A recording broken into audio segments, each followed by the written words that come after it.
Bora fazer a intro?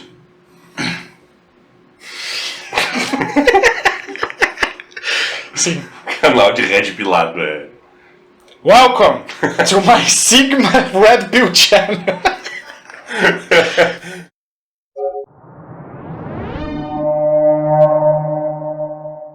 Hi there guys, it's me Rigo. By my side you have Pilmac. So. And today this is a rite of passage. This is an important video. In this video we're going to discuss every single pet peeve, problem, rage-inducing bug we have in this game, every bad or good aspect. We're going to, open its ribs and pull all the, the disgusting innards out. And after that, I am going to... What happened to autofocus? Hey. Oh, there you go. As I was saying, and after this video, I'm gonna uninstall this game to never come back. At least stay a while away for a while, because War Thunder is very frustrating and it's based on, a very jihadist dopamine base, Yeah. So I want to get out that dopamine jihad. I want to, play chill games, have fun, and not base, my happiness on a cash grab. So, first of all, what is this video? This is gonna be a technical and artistical review of War Thunder by two guys that, who have a lot of hours on this game. What is War Thunder, by the way? So, not as many hours as some people, but... Yeah, there are folks out there with like 3, 4, 5,000 hours. Like, I like to touch grass and have sex, so I'm not up there. I like success and... have grass. Have grass. But, I mean, I played way more than I should because I wanted to reach a certain level on this game before closing its doors. So, here we go. So, what is War Thunder? War Thunder, for those who don't know, I don't know why you would be watching this video if you don't know what War Thunder is, but anyway, it's a war vehicle game that you can play. It's very arcadey, doesn't matter the mode you play. So we spawn into some vehicles, shoot other people, and that's it. So, what are the problems? So let's just start who we are here before we talk about the problems of War Thunder. Hi. So, I played like 1,400 hours of this game, and why? Because I hate myself. Honestly, I wanted to reach like 6.7. For those who don't know, this game ranks its vehicles and make the balance based on the rating of the vehicle. So you have up to what, 12 now? It's 11.3. 11.3. So you can start and reserve would be 0, and then go 1, 1.3, 1.7, 2.3, 2.7. By the time I reach the next tier, they've already released a new one, so it's kind of complicated. Yeah, but like I reached finally 6.7, like in the main tech trees. So this game have vehicles. This game has vehicles from the ground, vehicles that fly, helicopters and planes, and have naval. Nobody cares. The important part is all these vehicles are divided in tech trees. So they're divided by the country of origin. Sometimes they mess it up. The battle ratings makes no sense. Balance doesn't exist, but they're divided by country. And they are divided because helicopters and planes are separate from tanks, but you can still play airplanes in tank battles. But you cannot play tanks in airplane battles. So yeah, the division by like platform is weird, in tank battles you have planes and it's annoying. You're gonna discuss that in a while. But in air matches, like I can imagine where you can put some tanks in there and they can, play without planes being annoying and make a lot of points. It would be the reverse. Instead of being annoyed by planes when you play tanks, you would annoy planes playing SPAAs during plane matches. They don't have that, of course. They don't have a lot of things. This game is basically a small bunch of the same maps that are repeated constantly. The most boring and not creative capture modes you ever seen in your life, like Team Fortress, done 3,000 times the most they have in this. If you played Battlefield, you have seen triple the game modes they have in War Thunder. They same capture the point, They have 3, 2, 1 points. Yeah. This is all you can do in this game. So, after the 1400 hours, I unlocked, I'm reading here, I spaded, so I unlocked every single equipment for the vehicle for 280 tanks. And a lot of planes were unlocked, but I don't care because I use the planes because with time I got tired from people using planes on tank matches, so I became part of the problem.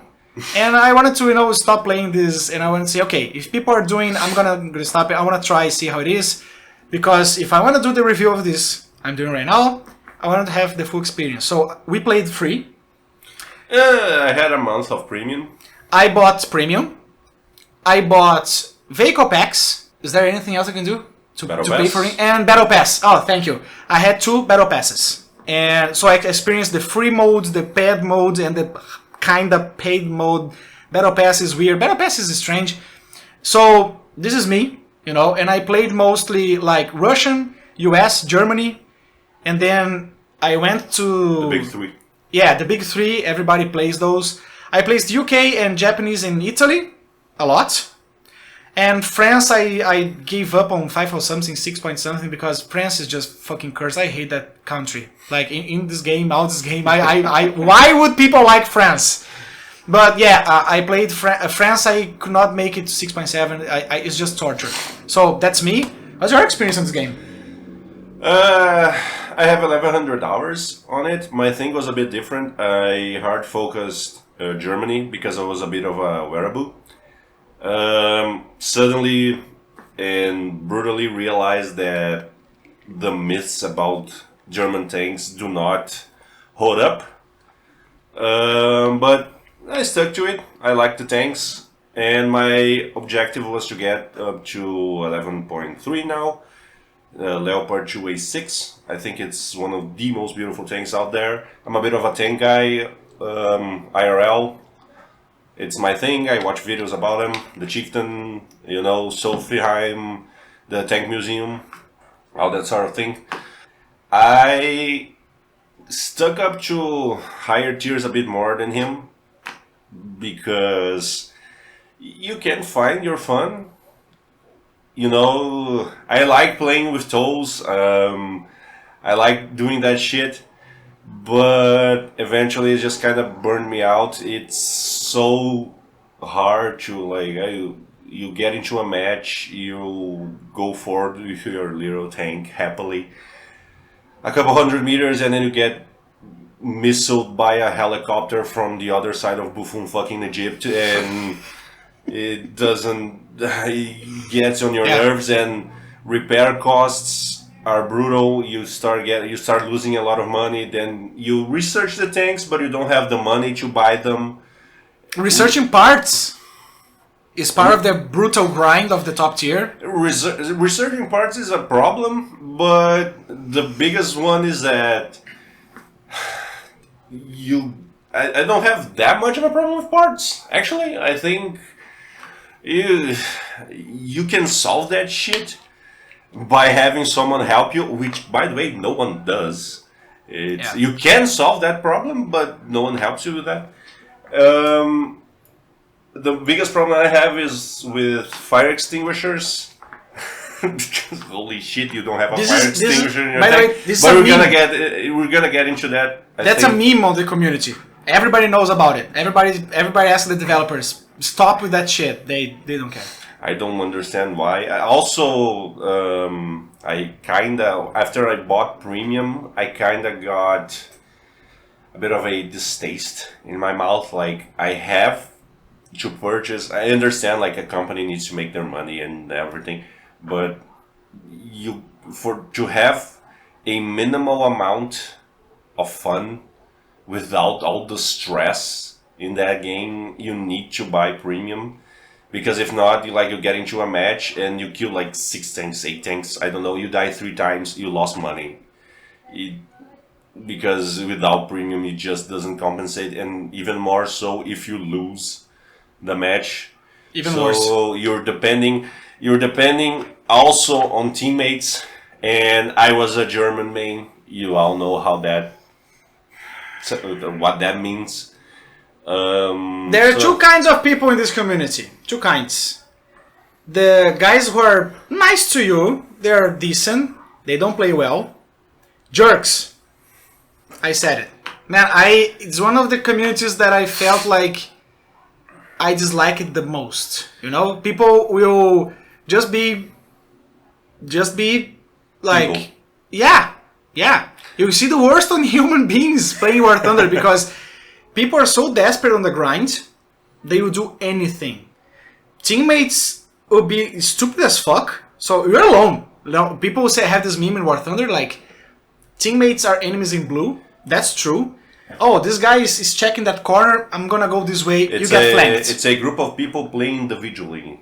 Yes. So people say, oh, it's a multiplayer game. Your team's not gonna help you. Sometimes you see the enemy team not helping each other, and you can kill a lot of these guys. They're not communicating. They're not marking the map. They're doing jack shit. So the community it's like you depend on a team to win a match and to play well, but there's no team play. So yeah. It's also I stuck with War Thunder because World of Tanks doesn't make any sense. Like anybody who had played that, I played that for a while. Doesn't make much sense. Life and what is next to for the life is it's okay because it's tanks. It's like I played World of Warships. It's okay because they're slower and whatnot. But the problem is like so many out of the ass tanks that never even were considered by those nations, and so World of Tanks is like a no-no. Gunner Hit PC, I think. It's only out now or it's in beta. I kind of lost track of that. It's really early. It's really early and it's like modern tanks for historical things. The only other option is IO2, but it's not very well developed. Graphic fidelity is not very high. I know the tanks are very well modeled inside, but like for a game to like, I got out of work, I want to play a game, I want to just pop up the game, find a match. Play it fast. Like 20 minutes, 30 minutes max. Exactly. And IO2 is not that. IO2 is like hours. And you guys see my channel, I have a lot of videos on IO2 and you see the gameplay. It's really slow. I cut the pieces that are interesting because sometimes you start up the engine, you go to the runway, you take off, you get altitude, you go to the zone you want to play. You don't find people, so you go to another zone. And then you can see like a console message like, oh, there are people on like grid something. Then you go there, more minutes.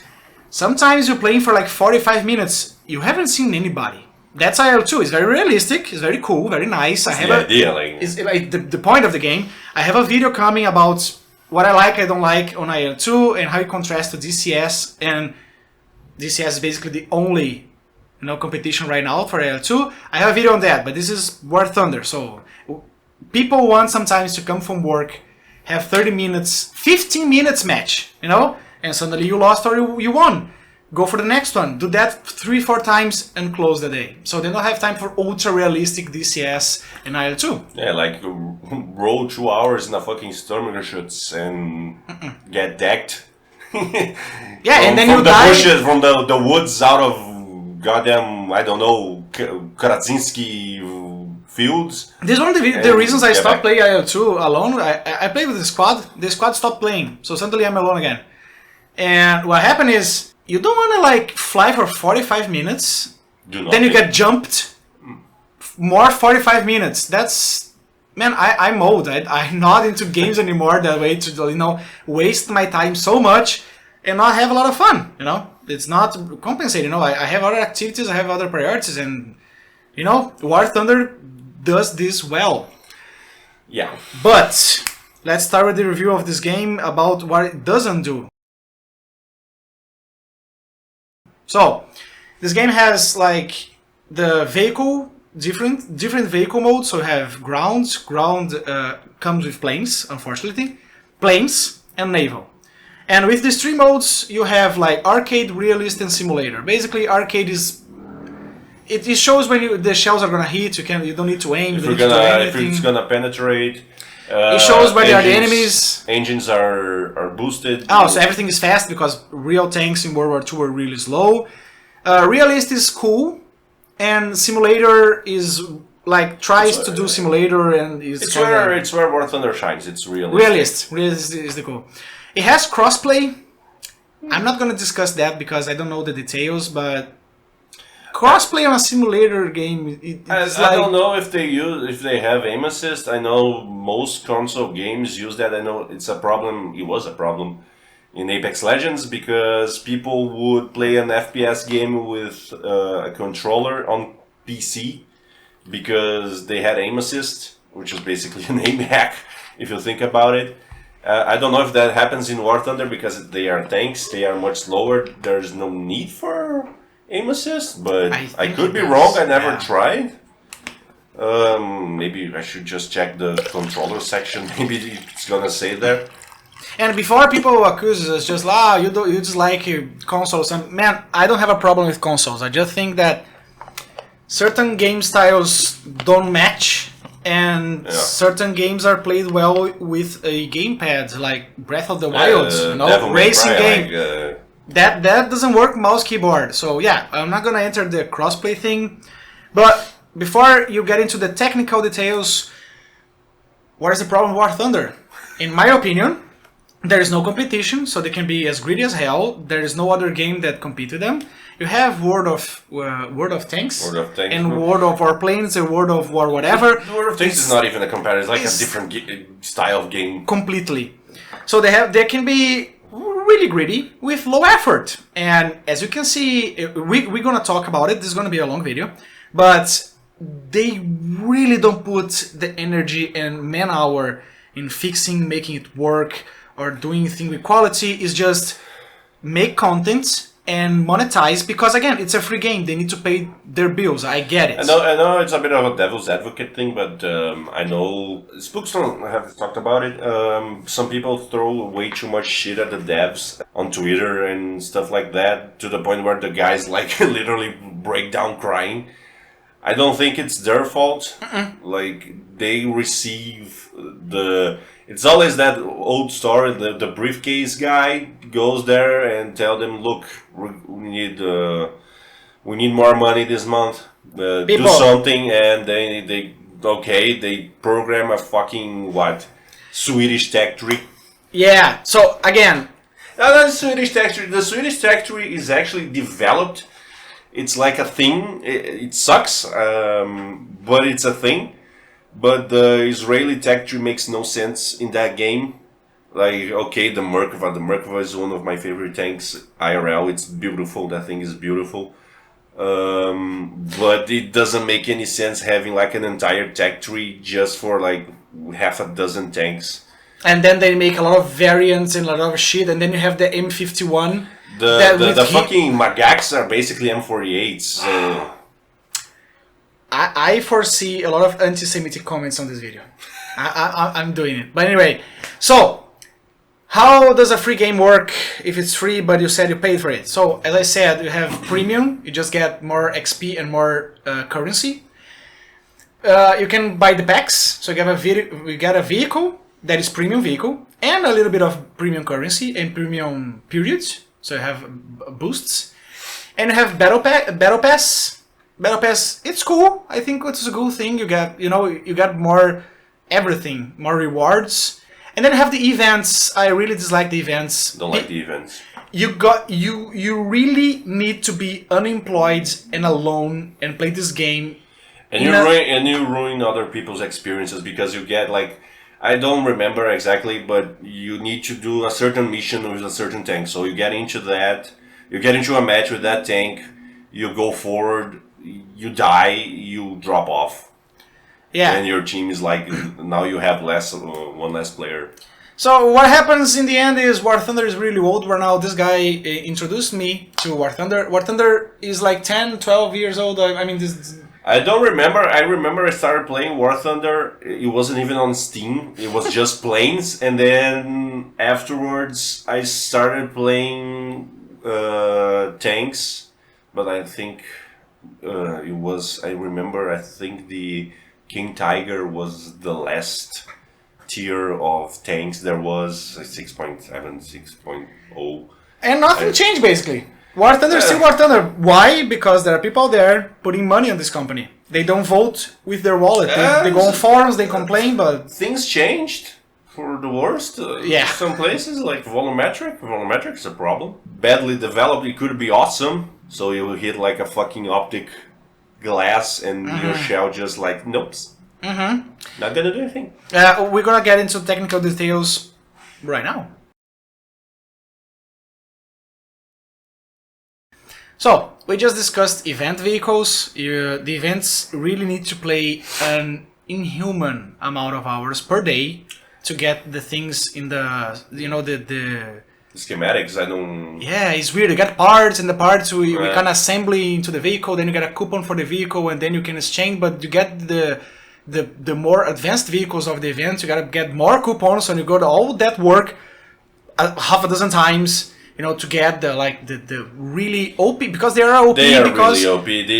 People say like, oh, it's pay to win. It's like, no, it's more like do event to win, because premiums are. I think premiums sometimes get a little bit of edge. Yeah, you have some premiums that are. Some premiums are really OP. Some premiums are not. Premium is not always pay to win, but events play to win. Kind of really shit. So the money on this game works weird because. The currency, Golden Eagles, then you can convert to Silver Lions, which is the currency used to repair vehicles, buy ammunition, all that. It's really expensive. Like, Golden Eagles are not cheap, because if it's a pay-to-win, but it's cheap, everybody gets access to it. But it's not. I paid the packs on a sale, still hurt my wallet, but I got some really good vehicles that... Why did I get, you know, the premiums? Premium vehicles get more XP. So they have talismans. And... The talisman is an object you can put on a vehicle. Your vehicle does now more experience, so you unlock faster. And as we're gonna talk a lot of times in this video, the grind is insane. The grind on this game, seriously, it's like half the problem. It's bugs and grind. If it's not so buggy, broken, and they have such a grind, like grind is necessary on a free-to-play game, and on a game that have an unlocking system, but it's too much. The thing is, like, the growth is exponential. You get a bit more. I've tested that. You get a bit more EXP and silver lines by playing higher tiers. You get it more, but at higher tiers, people tend to play better, so it's harder to get like ruffle stomps. And also, like, okay, you get like what, a 10%, 20% increase on your EXP gain from tier rank 5 to rank 2. Maybe you get something like that. But the amount of experience you need for a tank on rank 2 is like what, 20,000, and on rank 5 or 6 is 130,000. So the grind is exponential, and the grind for parts, and the increase in experience points you get by going higher is like linear, let's say. Yeah, it goes for like that. It goes for like from 1.0 point something to 1.5, 1 point whatever. Yeah. But the amount you need to research for parts and for vehicles is like also incredibly long. I don't know if this is gonna be. We're gonna talk about this later, but basically what happens is the following: you get to a new vehicle, even more so in top tier. I think it's much more problematic in top tier, where you get like your stock ammunition doesn't work. Your stock ammunition, because you're fighting like things with composite armor using heat FS, you do not penetrate that. And you get killed a lot because your ammunition is bad, so your shots don't work. You're basically you're hunting for APCs and IFVs. You're basically hunting for that, or light tanks, or someone that's running with a fucking Sturm Tiger in 7.0 for the memes. And you kind of have to you have to grind for your parts first, because it's impossible to play the game. Then you think, okay, maybe I can start going for the ammo, but then the ammo is like a tier 3 or a tier 3 modification, so you need to research like 8 more things before. So you now need to go to FP, then tracks, then adjustment of fire, and by that time you just went insane because you cannot kill anything. Everything destroys you because you're fighting, well, premium tanks that have already have those things researched because they come with everything. Oh yeah, I forgot to mention, when you get a premium tank, a premium helicopter, a premium whatever, they come with the talisman, so they get more XP, and they come with all the upgrades, all the stuff you need to unlock. So everything is unlocked, the ammunition, if it's a plane, all the bombs, all the ammunition belts. If it's a tank, already has a fire extinguisher, repair kits, precision, like with the accuracy, what's it called? Adjustment of fire, horizontal drive. So the premium plane comes, like you can get a premium, a pack, or you buy with like the currency. You can jump on a match, already working fine. If you get a stock vehicle, has no unlocks, you need to unlock the fire extinguisher, then get the repair, then the adjustment of fire, then the better ammunition, while fighting other vehicles. So it's... Yeah, and top tier is like, it's the problem with APDS FS. You need that to fight other tanks. Because standard, some tanks, okay, they come with stock APDS, that is not the Dart, the Dart of Doom. It's just APDS, and because of the weird angles and distances that you fight. Also, another problem is thermals. If you get into a match, you do not have thermals, your enemy has, you're fucked. Laser rangefinders, they tend to be the last on the last tier of modifications. Guy has a laser rangefinder, you do not get that first shot like by the eye, just like, okay, this is the distance, pop. Yeah, you're gonna get fucked. He's gonna track you and destroy you. Remember, when you're looking at an enemy, and especially on later tiers, everything gets farther and farther away because tanks are deadlier. So in the like lower tier, people are just fighting and brawling, you know, because and that's also another problem because there's no separation between like not tech trees but like outright technologies because you're fighting you're fighting a tank that has, okay, I'm in my 7.0 Leopard and I somehow got a 8.0 match. Some tanks have stabilization. I cannot go into a city and fight because I cannot compete against a tank that has stabilizers. Battle rating problems induce you to play vehicles that should not play together. And like, you have Cold War, early Cold War, mid Cold War, fighting against late World War II. And then it's like... you have even worse than that because you have the PT-76, I think, PT-76-57, when it was launched. It was a what was it? 6 point something. It was 6.7, 7.3. Yeah, or something like that. At most 7.7, and you get that tank against your fucking Tiger. No chance. You dead. You have no chance against that. It had stabilization, laser. I don't think it has thermals. It might have thermals. The whole paradigm of war was different. Like late vehicles. Technology then so fast. It was like a 90, and I think the 76-57 was like a 2003, 93 maybe concept.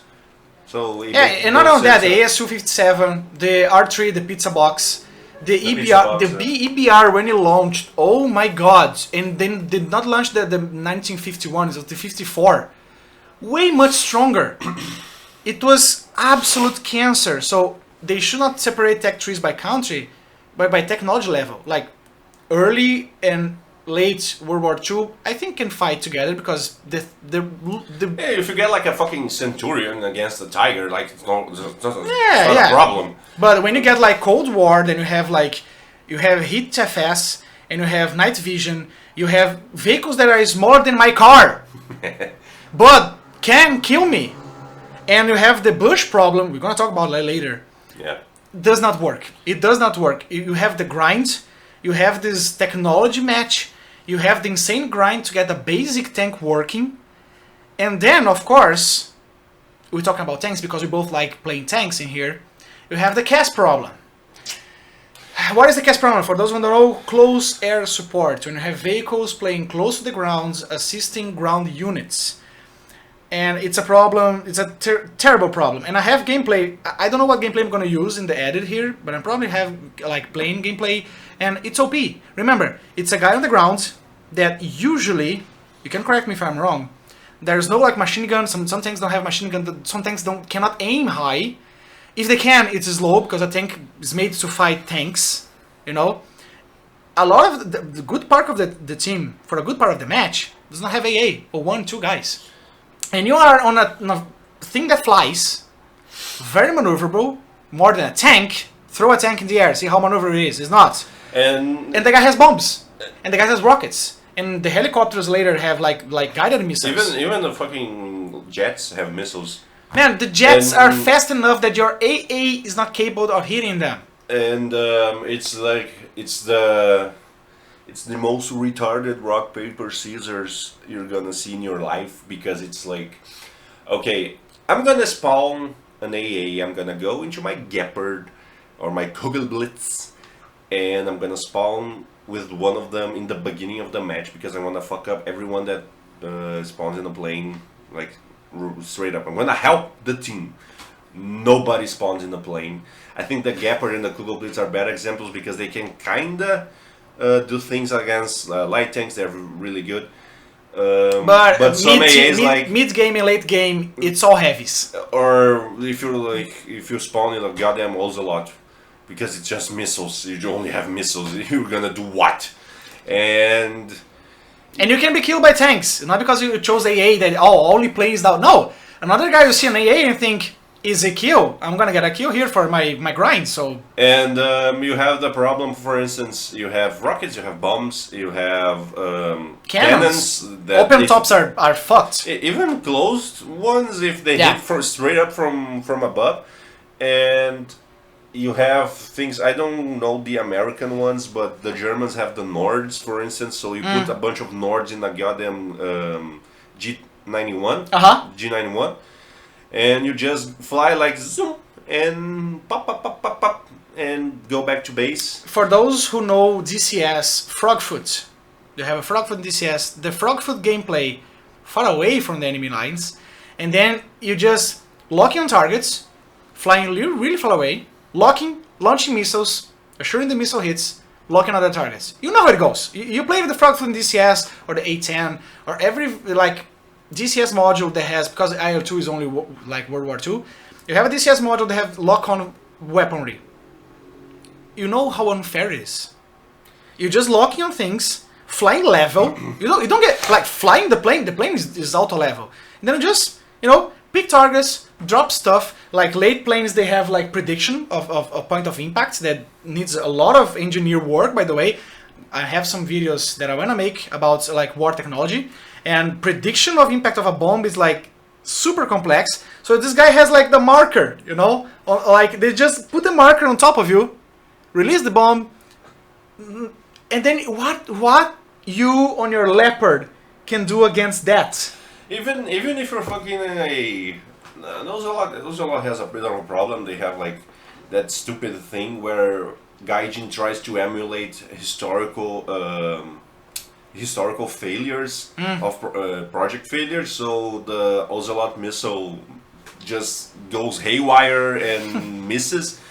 But even if you're like in one of the most advanced AAs, you lock on, you fire, the dude can flare up, your missile's gonna do which a bit makes of sense. maneuvering. It's realistic. It's realistic.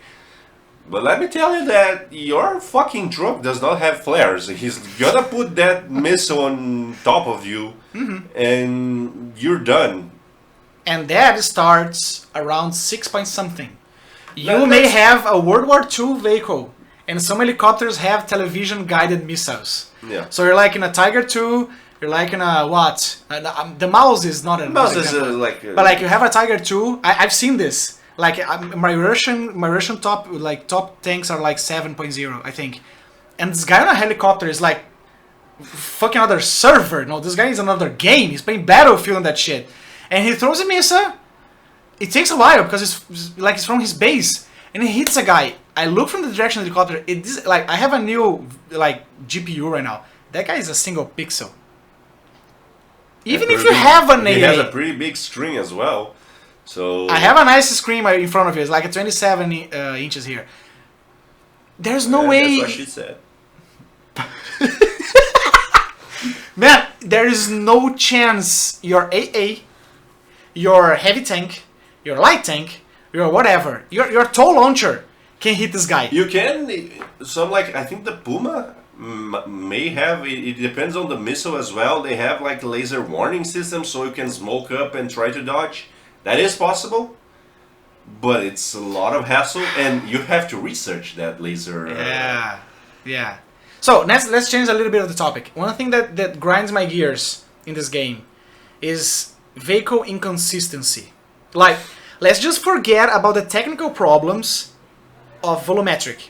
Let's just forget that. I'm talking about personal placement, for example. AIM-18 versus AIM-4A1 here. It's the one I listed here because I want to remember. Every American tank has a machine gun. There should be a guy in there. In the AIM-18, you know, that little cancer light tank, you have a guy in there. What's the first thing everyone does? Machine gun that motherfucker. So he loses like the commander? The commander. The commander. Every M4 has that machine gun. No dude in there. No dude in there. It's a problem with the Weasel A2, I think? A3? Don't remember. It's the one with the tow. He should be a guy there. There should be a guy in there. And then you could, no, machine gun that motherfucker. It's and the then gunner. You kill the gunner. But you can't. And you have a lot of videos like there's I don't remember the channel. I'll find and edit and post edit, put it here. Like this player just shows like the inconsistency of tow, you know. Some tows, if you hit it, it explodes. But others don't. So you can kill this guy, and then you see a guy with a tow, you say, I'm gonna hit the tow, kill that guy, I'm smart. You hit the tow, doesn't explode. Spawning on this game, super inconsistent. Like you have, like Spooksman makes a lot of videos. We can go through the like basic one, which is APHE. APHE does not explode in a circular it's not a spherical explosion. It's not a spherical explosion. It's a do the math, guys. Clone because you're moving like super fast. Engineer. Not on ballistic, but still. I had physics.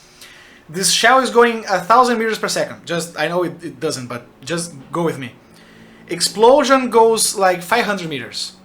The explosion is not compensating for the speed of the shell. So this thing is not exploding like this. It makes a cone. Okay. It's then the jumping from the falling elevator thing. Then of course, once the shell is formed, you're gonna bounce back on the interior of the tank and then whatever. But in other cases, this is the reason you get a kill or not. This is the reason you get like killed or not. It was also just to give like some practical application to it. It was tested by the British during World War II, and they realized that both solid and APHE were like had the same spalling dispersion. Yeah, this is the reason why people. So I hate playing with the British because you gotta pan every single motherfucker there because it doesn't like go everywhere. But in reality, in the war, that worked because if you're in a tank and then there's a hole that goes clean through your tank, goes through your body, goes through the other body, and then goes to tank. You open the hatch and you live. Yeah. Fuck this shit. So it worked. That shell worked. That's a good shell. There's also another thing that I think it's important when talking about spalling, which is the APDS, standard discarding stable rounds.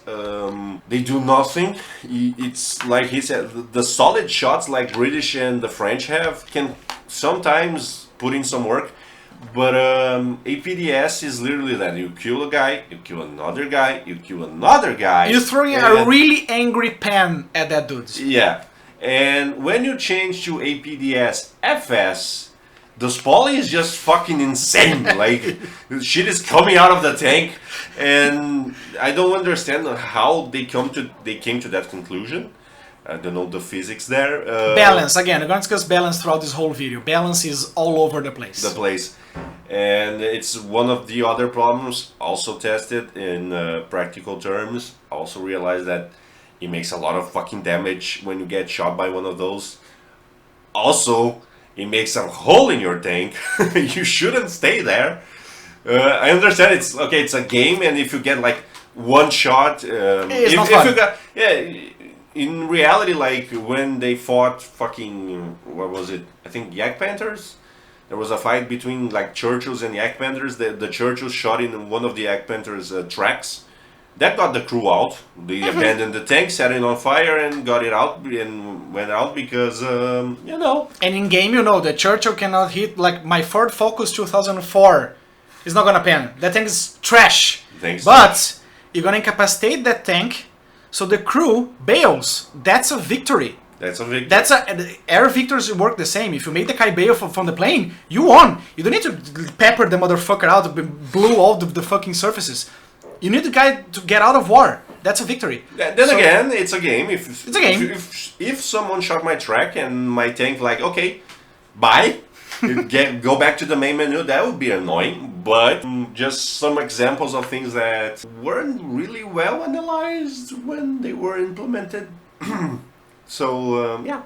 This is just a small amount of the spaghetti codes that you get in this game. Code. This game is old, is really old, and there is no like, let's have this vision and implement this vision on this game.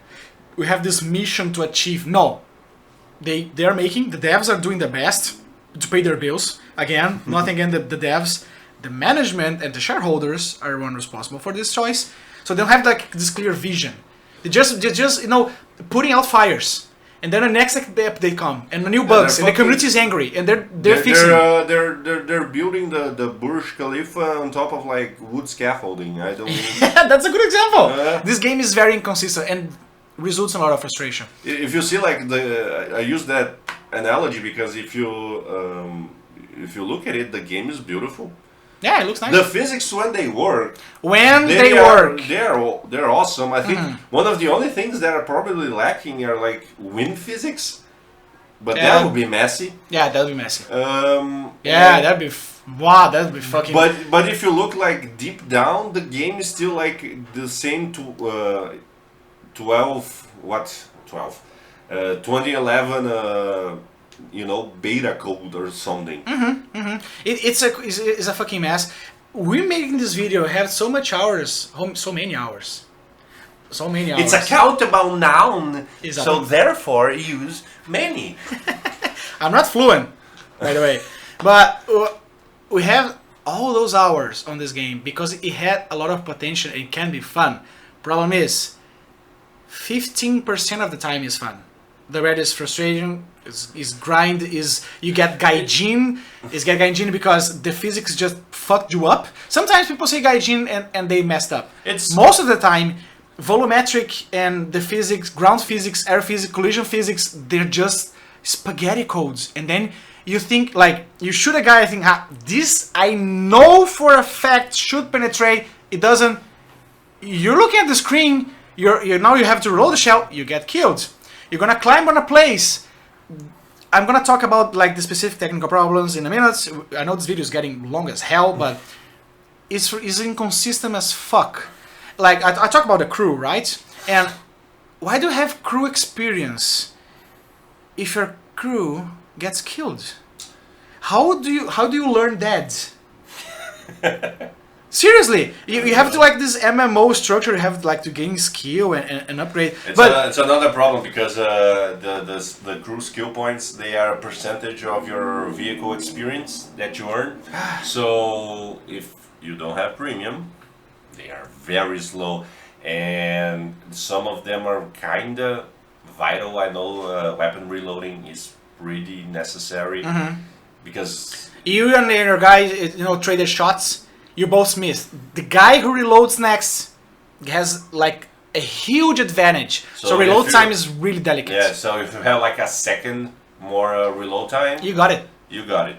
I don't think tank driving is that important, but I know gunnery is really important. Or weapon not weapon handling. I don't remember. It's gunnery, the name of that Yeah, skill? I think it's gunnery. Yeah, like you move the gun faster and more precision. You don't necessarily move it faster, but you can move like in both axes. Oh yeah, faster. Yeah. You mix the movement so it's smoother. If you level like a level 1 gunner and you put it like up on the corner, it's gonna go all the way to the side and then up.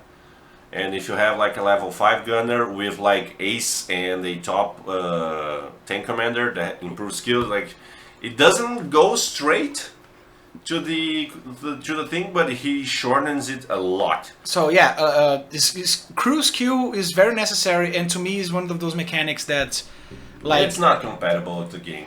Makes no sense. This is stupid. Like you get off the then, like the server crash. You get off. Your crew is locked on the match.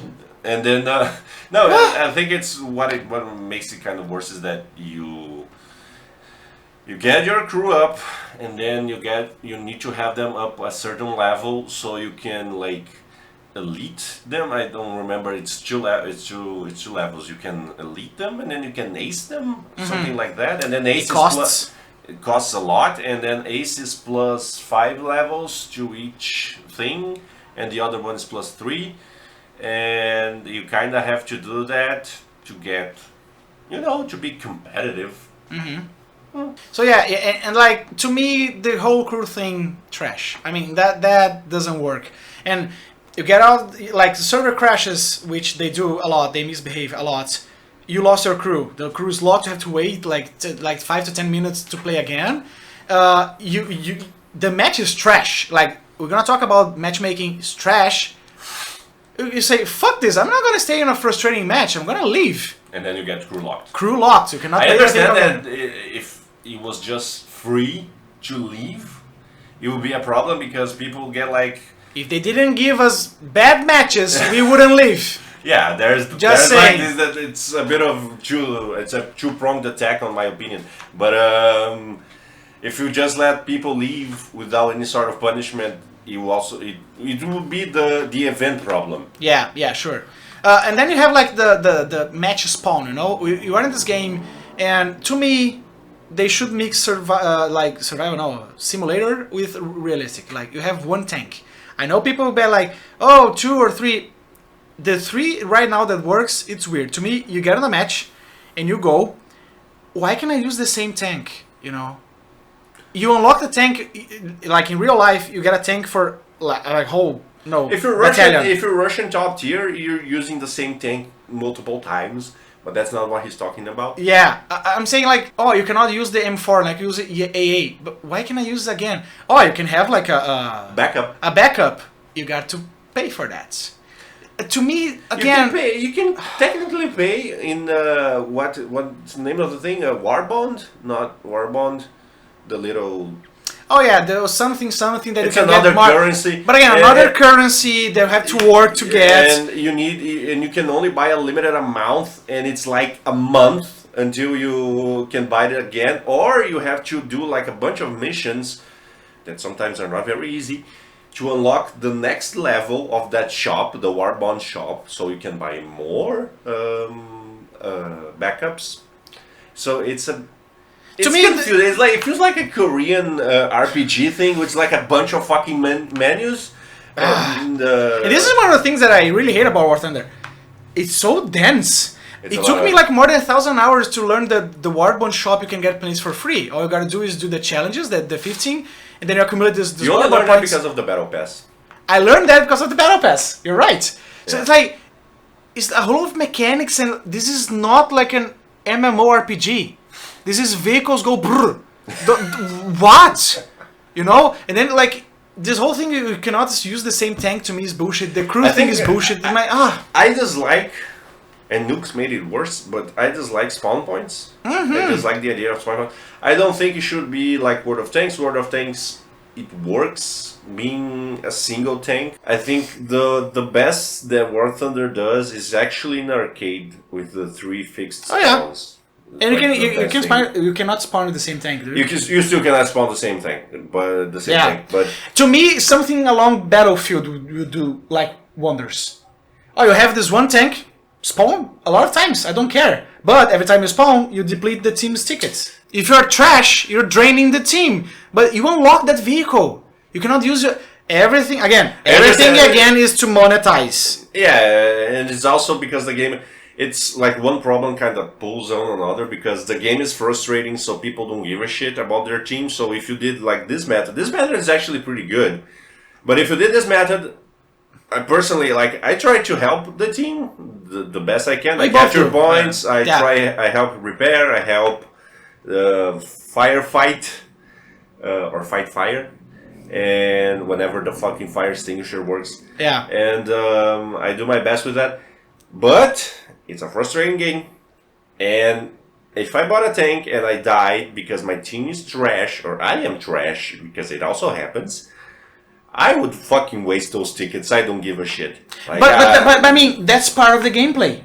You see? You have the decision. I'm going to waste those tickets, or I'm going to be more conservative. That's part of the gameplay. At least I have a tank. I can use it. Oh, but if you've got like a super ultra turbo tank, if balanced worked, it wouldn't be OP. Yeah, it's because of like griefing. Like, oh, the guy's gonna keep spawning a tank. Yeah, I get it. But I think it's better than what we have now. And by the way, we're talking about match spawn. The maps to me are awful.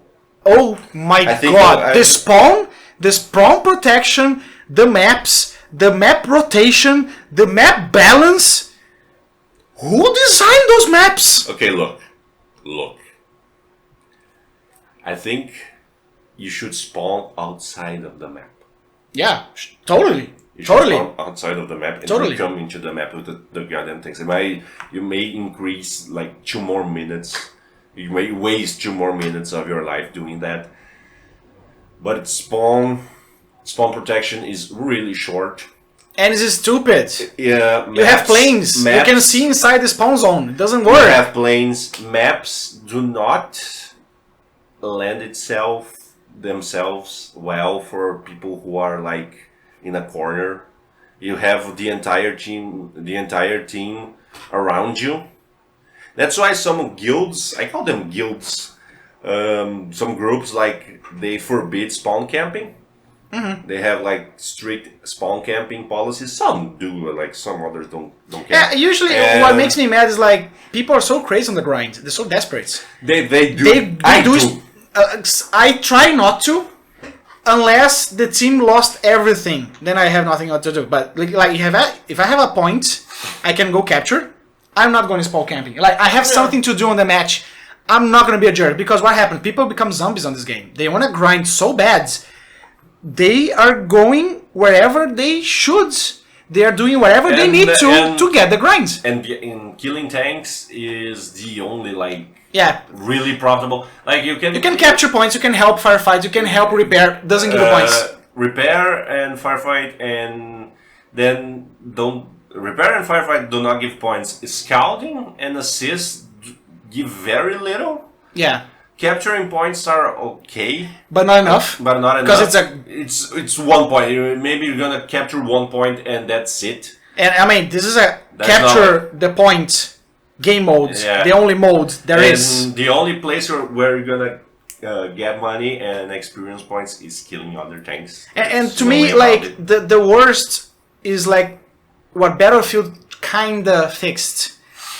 Is the square maps. Square maps don't work when you don't have team play. This game has no team play. What is help a lot War Thunder. Rectangular maps, you know? Less flank, more go straight, you stupid. So we don't need like, oh, the guy doesn't have a mic, he's not using the chat. Okay, go in straight line, capture this point. The point has flanks. But not like we have now that sometimes some maps are diagonal. So this guy comes with like this light tank to another server, and then shoots you from far away, or flanks the entire map to get a spawn camps. Like if you watch any YouTuber, you'll see that there's some that like Oddballs, I think he does like really well, whatever the fuck he is. But if you watch most YouTubers, you'll see that when they record their videos, is when they do a flank and nobody realize that they're there, and they just slaughter everyone. They just seal club. No one even, and It's another thing where I get it. Flank is part of the match, but like because communication in War Thunder is very complicated. You can ping the goddamn guy, no one cares. You can ask for help, no one cares. And even more so, let's talk about there's 2 maps. I don't remember the name of one of them, but the other one is Sweden. Like, there's no way a team of what, 32 people? I don't think it's 32 versus 32. No, it's like 20 or something. There's no way like you can cover the No. entire and it's city. It's full of twists and turns and nooks and crannies, and you know it has more wrinkles than your fucking grandmother's fat ass.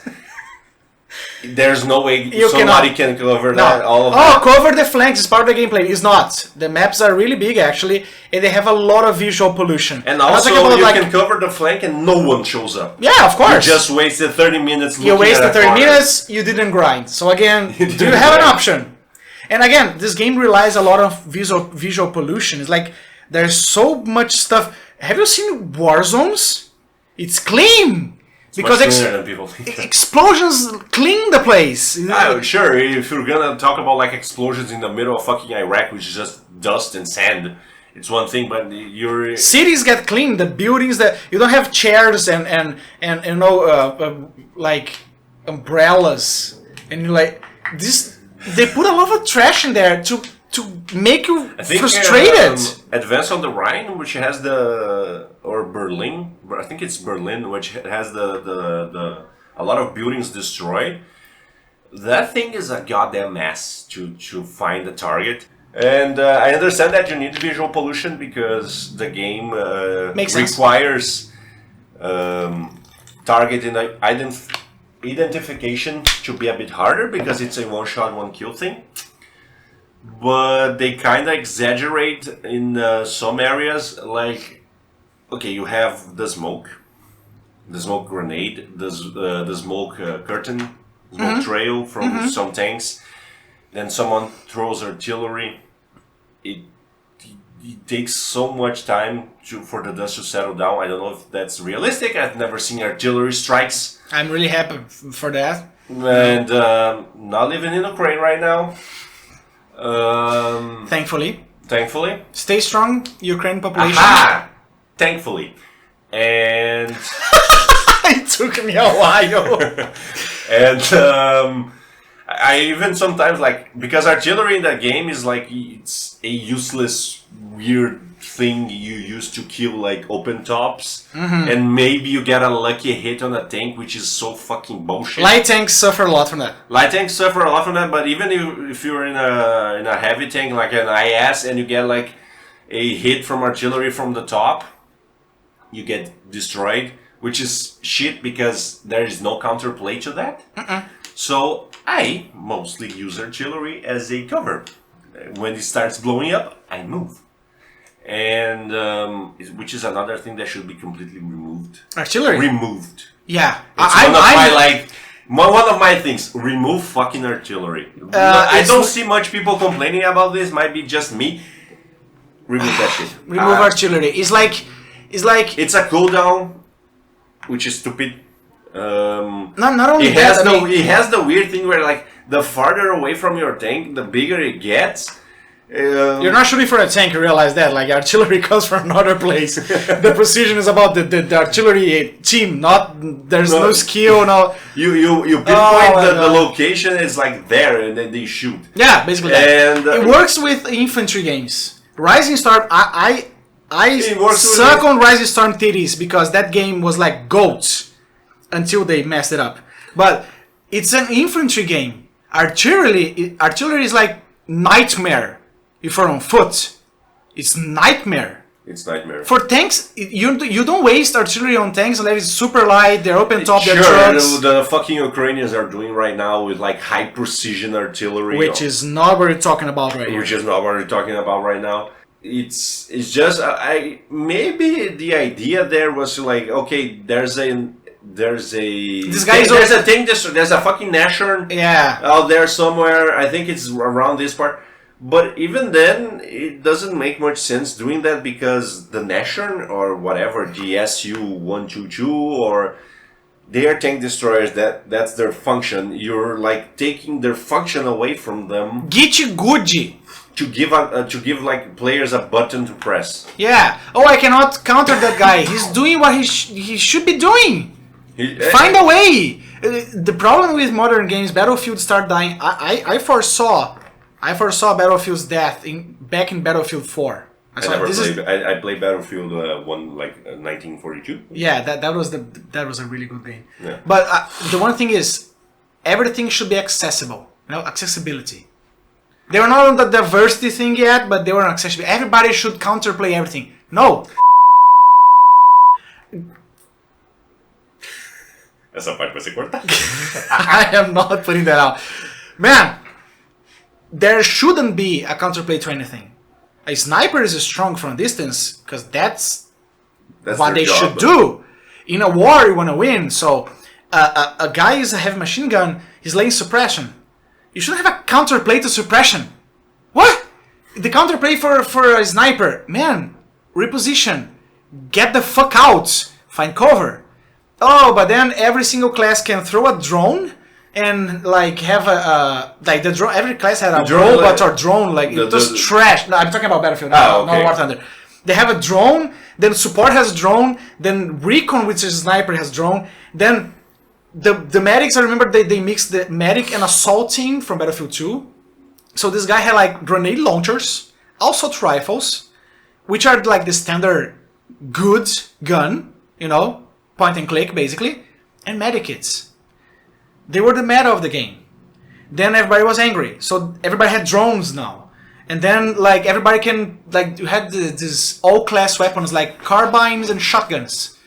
So everybody had shotguns. It's a mess. Don't try to balance like, oh, this is advantage. Make people learn to play. But again, you don't cater to great audiences with a game that is not fair to you. Another game that I play that it has nothing to do with things is Path of Exile. Path of Exile, you need to make builds, and most builds do not do every single content in the game. Yeah. That's not a problem. You know, some things are specific. So, a guy in a tank destroyer, he gets in a bush, distant from the battlefield, and he pew-pews at you. Mm-hmm. If you're in a light tank, you go figure out where the guy is. You have a scouting button. You already have a scouting button for that. So there's no need to keep artillery in the match. The other thing people use artillery is like, okay, someone's capping the point, just drop everybody, just drop fucking artillery. And it's like 10 minutes of explosions on B. It's stupid. It's kind of stupid. So, let's go to the final part of this like overview, which is lend-lease, bonuses, and Sweden and Israel. We're gonna get really hot in this video. Lend-lease, which is not lend-lease with A, lend-lease with E. Very important. Nations, you know, would lend the vehicle for another nation. Hey, you need help with like, you need a tank destroyer, you cannot produce. Here, have some. Americans did that a lot. Americans are like the superpower they are today because they got a lot of money from war. They're still doing a lot of money for war thing for a reason. People need to buy powerful weapons. The Russians and USA sell to them. And of course, a lot of nations did that to a lot of nations. It's not like one thing. But like, in War Thunder, they kind of find they need to put a lot of content. So they need to add a lot of things to the tech trees. So when a tech tree is weird or shouldn't exist, like Israel and Sweden and smaller tech trees or nations that didn't have a lot of time, like Italy and China and Japan. China is, I think, it's the biggest offender. China is the biggest offender. They get tanks from other nations. Yeah. There's not a problem on realist, kind of, but in simulations, you don't have a tag over your tank. So you're an American, United States team, and you find a name for, you don't shoot. And you might be thinking, yeah, but the tank has a small cross on the small star. Dude, lend-lease is a problem in this game. I don't know how you could actually fix it, but like not making the Chinese tech tree for a country that in the past year or this year, current year, I don't know. just stop. Like War Thunder is not anymore on China. So they made this tech tree to suck on them balls, you know, the Xi Jinping Winnie the Pooh thing, and then now, like, they don't have, like, Chinese War Thunder anymore, but they have that stupid tech tree. And by the way, I'm not mad at the Chinese tech tree because it's not overpowered. The vehicles are there are exactly the same in other nations. When they add a little bit of spice, they go up in battle rating. So it's not unfair to anybody. It's just a why. Just like Sweden. Who? I just went full owl there, but like seriously, it's OP as fuck because they wanted to sell it. Again, that's what Gaijin does. Make something new. It's very OP. Sell it. Then when people stop buying, it's for everyone now. But it's still OP as fuck. Like tanks like 2.0 or 3.0 or something have like APDS. Yeah. They can penetrate tanks like 5, 6, 7.0. Who thought that's a good idea? The Swedish revolver was a classic. Oh my fucking lord! The Swedish revolver, like a tank destroyer, powerful rounds, Fast? super fast reload. No, I mean It's like speed, but. The reload is the biggest. The reload is like 2 seconds. It's like 2 seconds, and it's a tank destroyer. Yeah. It is compared to other Which tanks. is The same kind of battle weird. rate. I need to maybe research that better because French autoloaders from the like 70s had like 5-second reloads. Yeah, that's how the fuck that thing had like Seriously, Swedish are OP and Israel is OP. The early 3 Israel is like a pain in the ass. The M51s. The M51s. Yeah. You're gonna say again, oh, but it's easy to kill. Yeah, but that motherfucker has a really precise cannon with a 400 millimeter penetration. Heat FS. No, it's regular heat, I think. Anyway, it's 400 millimeters. It's yeah. Man, like they made the tech tree for people to pay, which I find ironic, given it's Israeli tech tree. But anyway, you can pay to win, and you have like Spitfires.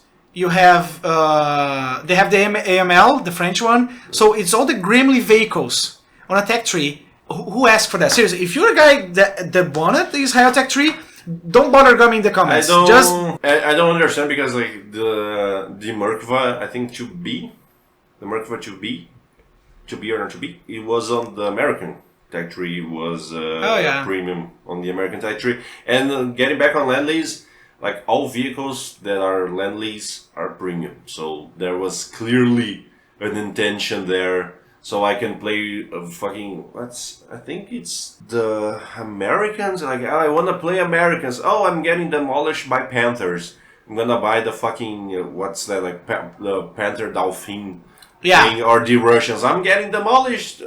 I'm playing Russians, I'm getting demolished because of the Panthers. I'm gonna buy the TV. It's super stupid. Super stupid.